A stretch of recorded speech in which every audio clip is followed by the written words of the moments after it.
Artis Aliando Syarif tiba-tiba muncul dengan kabar kurang sedap.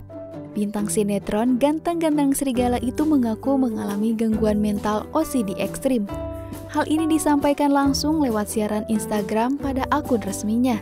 Dalam curhatannya di siaran Instagram, Aliando Syarif merasa sangat terganggu dengan penyakit mental tersebut. Sebab OCD yang dirasakan selama 2 tahun ini lebih dari penderita biasa. Aliando Syarif juga menjabarkan beberapa perilaku aneh yang harus dirasakan saat OCD ekstrim itu menyerangnya. Sebut saja saat sesuatu barang harus tertata dengan rapi hingga mengulang suatu tindakan. OCD atau Obsessive Compulsive Disorder merupakan gangguan mental yang menyebabkan penderitanya merasa harus melakukan suatu tindakan secara berulang-ulang atau obsesif. Bila tidak dilakukan, penderita OCD ekstrim ini akan diliputi kecemasan atau ketakutan, bahkan hingga tidak sadarkan diri. Gejala dari Obsessive Compulsive Disorder ekstrim diawali dengan adanya gangguan pikiran yang menimbulkan rasa cemas dan takut secara terus-menerus, secara sadar dan takut yang tiba-tiba muncul. Orang yang mengidap OCD yang terkait dengan anggota tubuhnya biasanya memiliki gejala seperti berikut ini. Yang pertama, sering mengedipkan mata lebih dari orang normal. Tiba-tiba mengubah ekspresi wajah menjadi muram dan sering mengerutkan wajah.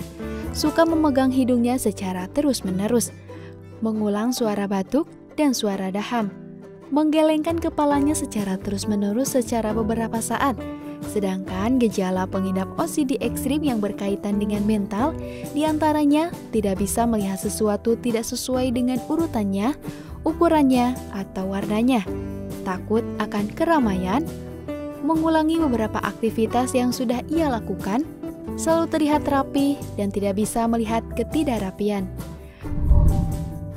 Penyebab dan faktor resiko OCD.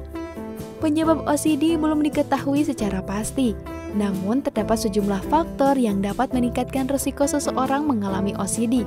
Di antaranya, penderita gangguan mental, memiliki anggota keluarga yang menderita OCD, pernah mengalami peristiwa tidak menyenangkan. Orang yang mengidap OCD biasanya sudah bisa diketahui saat mereka usia 5-10 tahun. Tetapi beberapa orang baru menyadari bahwa mereka mengidap OCD saat mereka berumur 19 atau 20 tahun. Pengobatan OCD bertujuan untuk mengendalikan gejala yang muncul, sehingga metode yang dilakukan tergantung pada tingkat keparahan gejala. Metode pengobatan bagi penderita OCD dapat berupa terapi perilaku kognitif, pemberian obat antidepresan, atau kombinasi dari kedua metode tersebut. Pada beberapa penderita, pengobatan perlu dilakukan seumur hidup. Terima kasih sudah mengikuti episode Herbal TV kali ini. Jangan lupa like, share, comment, and subscribe untuk mendapatkan informasi terupdate lainnya.